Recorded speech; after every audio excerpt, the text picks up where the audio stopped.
Bismillahirrahmanirrahim. Assalamualaikum warahmatullahi wabarakatuh.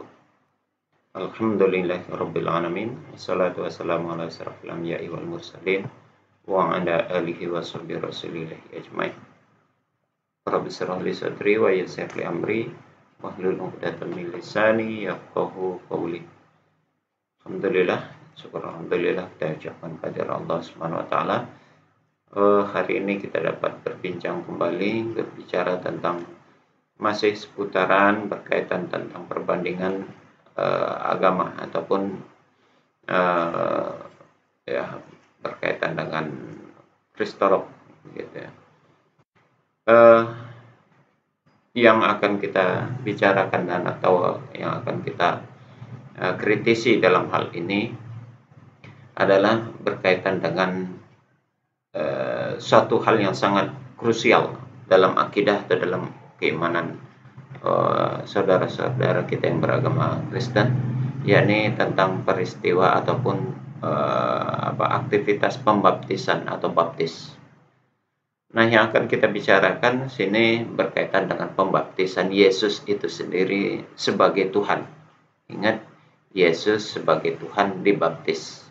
Itu yang akan kita bicarakan, yang akan kita diskusikan dan kita komentari begitu ya. Berkaitan dengan kisah ataupun peristiwa pembaptisan Yesus sendiri, ada tertuang di dalam surat Matius ya, dan juga terdapat di dalam surat Yohanes nanti. Matius pasal 3 ayat 13 dan ayat 17. Nah, itu. Namun sebelumnya Allah sebutkan berkaitan baptis tadi ya. Berkaitan membaptis di dalam Al-Qur'an sebetulnya ada Allah singgung yang maknanya di mana kalimat ayat itu semakna ya. Potongan kata di dalam ayat Al-Quran itu yang semakna dengan istilah baptis. Baptis itu penobatan ataupun upacara untuk seperti sahnya seseorang itu menganut agama Kristen atau pelantikan lah bahasanya itu begitu, pelantikan. Dengan upaya dengan melakukan pencelupan ataupun pemandian atau minimal ada usapan dengan pembasuhan air suci di dalam agama Kristen. Tapi biasanya dicelupkan, ada disediakan kolam bak mandi, kemudian di sana dicelupkan ya, dimandikan orang itu dengan air baptis ya. Kolam baptis ada disediakan. Ada sebagian daerah malah pakai sungai atau danau ya, di sana dibaptis. Jadi macam-macam. Yesus sendiri juga di sungai dibaptis begitu ya. Nah, berkaitan dengan kalimat baptis ini di dalam Al-Quran ada sekali lagi yang mirip semakna misalnya dengan itu. Cuman baptisnya bukan pakai kolam, bukan pakai air gitu ya. Bukan juga di sungai. Terdapat dalam surat Al-Baqarah ayat 138, Sibghatallah wa man ahsanu minallahi sibghah wa nahnu lahu 'abidun. Ya. Sibghah Allah, dan siapakah yang lebih baik sibghahnya daripada Allah, dan hanya kepadanya lah kami menyembah.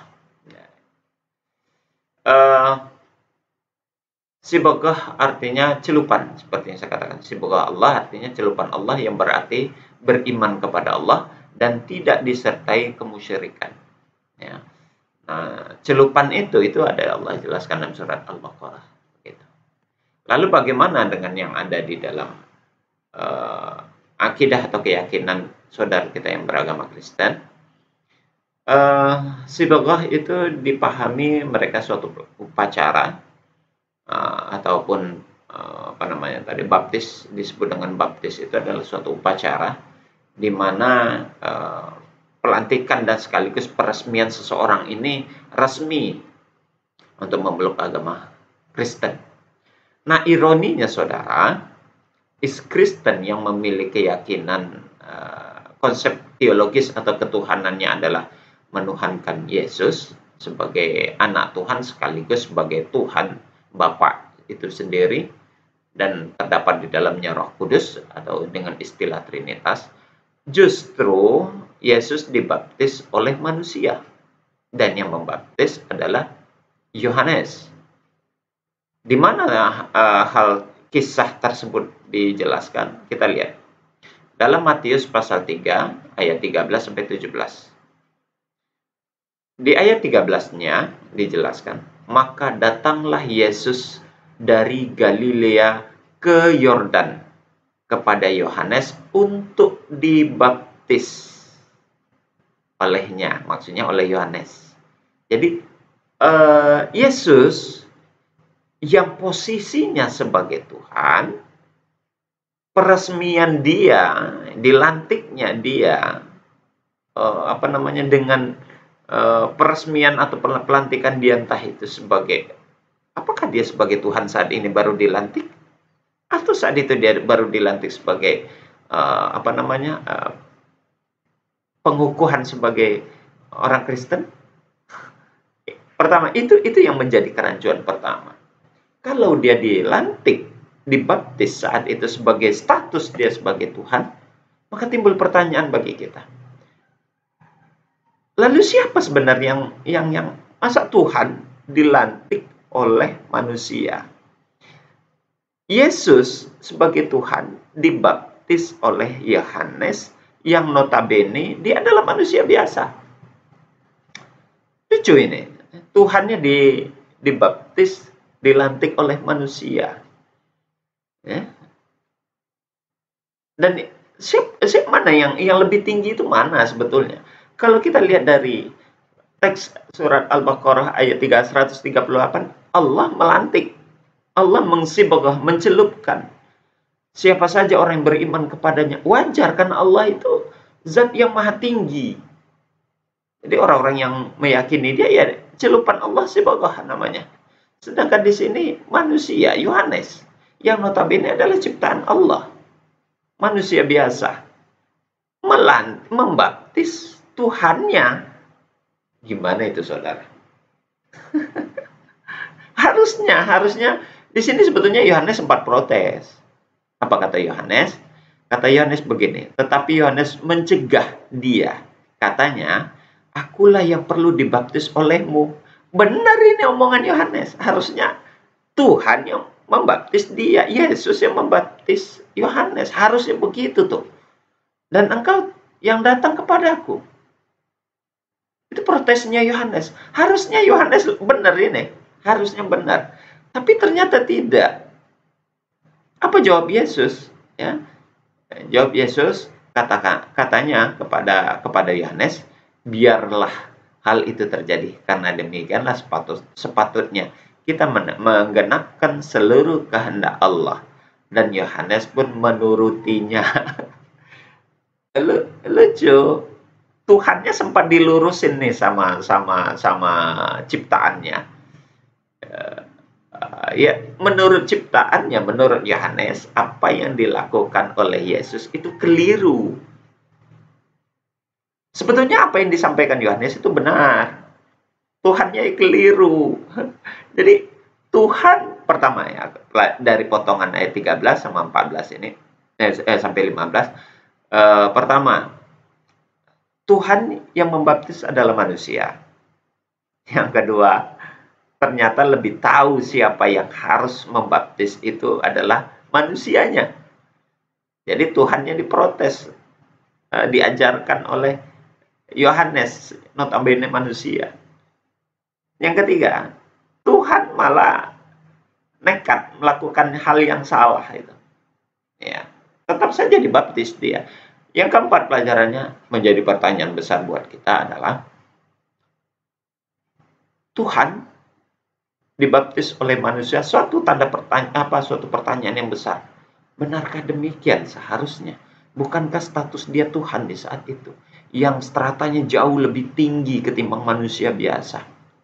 Tapi ternyata dia dibaptis oleh manusia biasa. Lalu kata di dalam ayat ini, kita lanjutkan, sesudah dibaptis, Yesus segera keluar dari air, Dan pada waktu itu juga langit terbuka dan ia melihat roh Allah seperti burung merpati turun ke atasnya. Jadi Yohanes melihat roh Allah, ya, turun ke atas kepala Yesus begitu. Nanti kita bahas tentang roh Allah ini. Ini satu hal yang menarik. Yohanes bisa melihat roh Allah. Di ayat 17-nya, lalu terdengar suara dari surga yang mengatakan, inilah anakku yang kukasihi. Nah, ini juga yang dipakai sebagai sandaran bagi saudara-saudara yang beragama Kristen, bahwasanya ini sebagai dalil bahwasanya Allah, Yesus adalah anak Allah. Sebetulnya topik ini ada dalam video saya yang terdahulu yang mengatakan, benarkah hanya Allah satu-satunya anak yang tunggal, gitu, anak Allah yang tunggal? Benarkah Yesus satu-satunya anak Allah yang tunggal? Sudah kita bahas sebetulnya, namun tidak ada salahnya kita coba singgung kembali nanti. Baik saudara, berkaitan pembaptisan itu bermasalah, sangat bermasalah. Masa ia manusia yang membaptis Tuhan? Terbalik. Kekeliruan yang dilakukan oleh Yesus itu sempat diingatkan oleh Yohanes, tapi Yesus tidak mau tahu, tidak mau mendengarnya. Ternyata lebih pintar Yohanes ketimbang Yesusnya sebagai Tuhan. Sebagai Tuhan, ya. Kalau sebagai manusia wajarlah keterbatasan pengetahuan, ya. Tapi sebagai Tuhan diajarkan oleh Yohanes sebagai manusia. Nggak terbalik tuh. Apa nggak salah itu? Nah, itu yang menjadi catatan PR besar buat kita. Berarti bukan Tuhan yang lebih berkuasa dalam hal ini. Atau jangan-jangan Yohanes memang yang berbohong. Nah, ini nanti kita buktikan. Yohanes jangan-jangan yang berbohong ini, ya, gitu ya. Itu saudara, berkaitan. Tidak hanya di ayat itu, di dalam surat Yohanes sendiri pasal 1 ayat 31 sampai 34 dikatakan, dan aku sendiri pun mula-mula tidak mengenal dia. Tetapi untuk itulah aku datang dan membaptis dengan air, supaya ia menyatakan kepada Israel. Kemudian, ya, dan Yohanes memberi kesaksian, katanya, aku telah melihat roh Tuhan, ya, roh turun dari langit seperti merpati, dan ia tinggal di atasnya, di atas Yesus maksudnya, ya, di atas kepala Yesus. Dan aku pun tidak mengenalnya, tetapi dia yang mengutus aku untuk membaptis dengan air. Jadi, ya, Yohanes mengaku utusan lagi di sini. Di satu sisi Yesus adalah utusan Tuhan. Ini Yohanes mengaku dirinya diutus untuk membaptis Yesus. Mana yang lebih benar ini? Mana yang harusnya strata itu harus menjadi kewajiban dan keharusan? Harusnya Yesus yang membaptis Yohanes, bukan Yohanes yang membaptis Tuhannya, gitu. Ini lucu ya. Yang melantik Yesus ternyata Yohanes juga. Dalam tatanan keyakinan beragama. Ya, dalam tatanan beragama ternyata Yohanes yang membaptis Yesus. Yohanes posisinya sebagai manusia dan Yesus posisinya sebagai Tuhan. Ya, di ayat 34 dikatakan, dan aku telah melihatnya dan memberi kesaksian, inilah anak Allah. Ya, kita ikuti saja dulu. Allah tidak dapat dilihat. Nah, ini menjawab tentang pernyataan roh Tuhan itu dilihat oleh Yohanes. Tadi itu di dalam Matius pasal 3 ayat 16 dikatakan di sana roh Allah seperti burung merpati dan turun di atasnya. Itu yang dilihat oleh Yohanes. Menurut saya Yohanes bohong. Yohanes pembohong. Buktinya di ayat lain dikatakan Allah tidak dapat dilihat. Roh Tuhan itu tidak dapat dilihat. 1 Timotius pasal 1 ayat 17. Hormat dan kemuliaan sampai selama-lamanya bagi Raja segala zaman, Allah yang kekal, yang tidak nampak, yang esa. Amin. Nah, 1 Timotius pasal 6 ayat 16. Dialah satu-satunya yang tidak takluk kepada maut, bersemayam dalam terang, yang tak terhampiri. Seorang pun tak pernah melihat dia. dan memang manusia tidak dapat melihat dia, baginya lah hormat dan kuasa kekal. Jadi Tuhan di dalam ayat ini tidak nampak, tidak kelihatan. Posisi dia sebagai Tuhan itu tidak dapat dilihat oleh manusia manapun. Diperkuat oleh Keluaran pasal 44 ayat 20. Lagi firman-Nya, engkau tidak tahan memandang wajahku, sebab tidak ada orang yang dapat memandang aku akan hidup. Ya, sebab tidak ada orang yang memandangku dapat hidup. Berarti setiap orang yang begitu melihat muka atau wajah Allah, wajah Tuhan, dia mati itu. Ya, tidak akan mampu hidup. Jadi bohong Yohanes. Kemudian dalam Yohanes sendiri, surat Yohanes pasal 1 ayat 18. Tidak seorang pun yang pernah melihat Allah. Tetapi anak tunggal yang ada di pangkuan Bapa, dia menyatakan itu. Jadi Yesus mengatakan juga kalau tidak seorang pun yang dapat melihat Tuhan. Nih, Yohanes juga pasal 3 ayat pasal berapa ini? Pasal 6 ayat 37. Bapa yang mengutus aku, dialah yang bersaksi tentang aku. Kamu tidak pernah mendengar suaranya, rupanya pun tidak pernah kamu lihat. Jadi bentuknya pun tidak terlihat. Yohanes, tidak ada seorang pun yang pernah melihat Allah. Jika kita saling mengasihi, Allah tetap di dalam kita dan kasih-Nya pun sempurna di dalam kita. Jadi terjadi pembohongan, terjadi kontradiktif. Dalam peristiwa pembaptisan Yesus, Yohanes mengaku dirinya melihat Roh Allah. Sementara banyak ayat yang menjelaskan bahwasanya Allah itu tidak dapat dilihat oleh mata manusia. Terjadi kontradiktif. Mana yang benar? Terlepas dari salah satu yang benar, yang jelas di sini terjadi pembohongan. Dan yang melakukan pembohongan itu adalah Yohanes.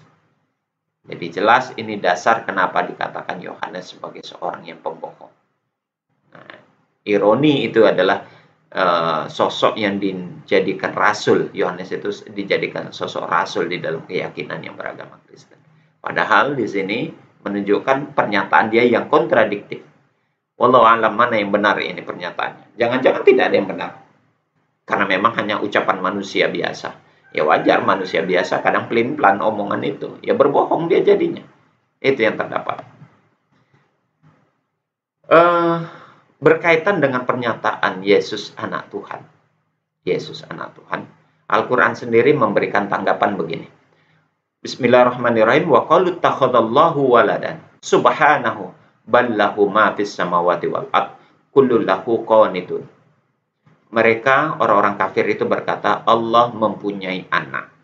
Maha suci Allah. Bahkan apa yang di langit dan di bumi adalah kepunyaan Allah. Semuanya tunduk kepadanya. Jadi jangankan Yesus. Allah, apa yang ada di bumi ini, kata Allah, dia yang punya. Bukan anak satu saja. Nih, diperkuat di dalam surat Yunus pasal ayat 68. Qalu takhadallahu walada. Subhanahu. Wal ghaniyyu lahu ma fis samawati wa ma fil ard. In indakum min sultanin bihadza attaquluna 'alallahi ma la ta'lamun. Mereka, orang-orang Yahudi dan orang Nasrani berkata, Allah mempunyai anak. Maha suci Allah. Dialah yang maha kaya. Kepunyaannya lah apa yang ada di langit dan di bumi. Jadi bukan anak saja, apapun semua dia yang punya. Allah yang punya itu. Kamu tidak mempunyai hujah tentang ini. Pantaskah kamu mengatakan terhadap Allah apa yang tidak kamu ketahui? Kalian tidak paham. Berkaitan tentang anak kan sudah pernah saya katakan dulu. Tidak hanya Yesus saja anak Allah itu. Ya, kalau alasannya Yesus dipertuhankan karena dia anak Tuhan, kenapa ini dengan ayat-ayat lain ini? Matius pasal 5 ayat 9. Berbahagialah orang yang membawa damai, karena mereka akan disebut anak-anak Allah. Banyak loh anak Allah itu. Kemudian Keluaran pasal 4 ayat 22. Maka engkau harus berkata kepada Fir'aun, beginilah firman Tuhan, Israel ialah anakku. Anakku yang sulung. Israel itu satu negara. Satu negara. Kalau seandainya bangsa. Tapi Israel yang dimaksud di sini adalah gelar Nabi Yakub. Nabi Yakub itu anak sulung Allah. Kalau Yesus itu anak Allah, ini ada anak sulung, anak yang pertama. Tapi sayangnya anak sulung Allah itu tidak Yakub saja. Lihat di Yeremia pasal 31 ayat 9. Yang Efram itu anak sulung Allah juga. Nah, Mazmur pasal 89 ayat 27, di situ Raja Daud, Nabi Daud, itu dikatakan anak sulung juga. Lah pertanyaannya, siapa ini sebetulnya anak sulung Allah? Nabi Yakub kah? Efram kah? Atau Daud?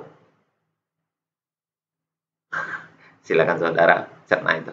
Kemudian Matius, karena dengan demikian, kamu menjadi anak Bapamu yang di sorga. Setiap orang yang beragama Kristen itu anak Tuhan. Yohanes, ini dikatakan di sini.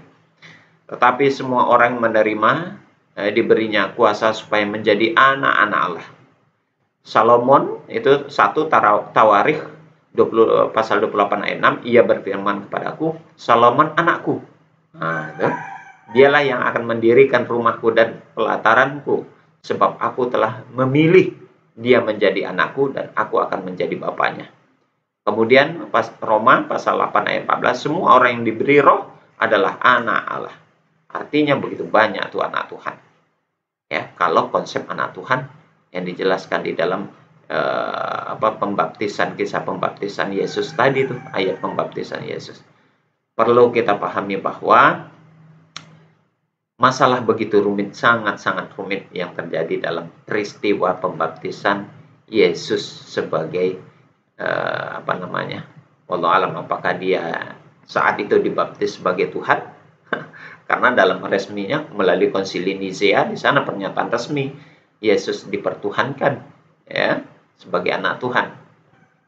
Dan di dalam ayat ini dikatakan Yesus dibaptis, dan ironinya yang membaptis adalah manusia biasa, yakni Yohanes. Yohanes sang pembaptis yang notabene tanda kutip dia pembohong.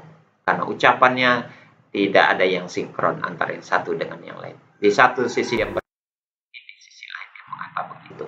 Jadi saudara, pantas apa yang Yesus katakan, bangsa ini dalam Matius pasal 15 ayat 8, 9, dan 14, bangsa ini memuliakan aku dengan bibirnya, padahal hatinya jauh daripadaku. Percuma mereka beribadah kepadaku, sedangkan ajaran yang mereka lakukan adalah perintah manusia.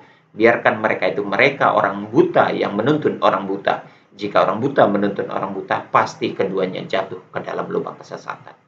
Demikian saudara, semoga bermanfaat akan hal ini buat kita untuk memperkokoh akidah keislaman kita.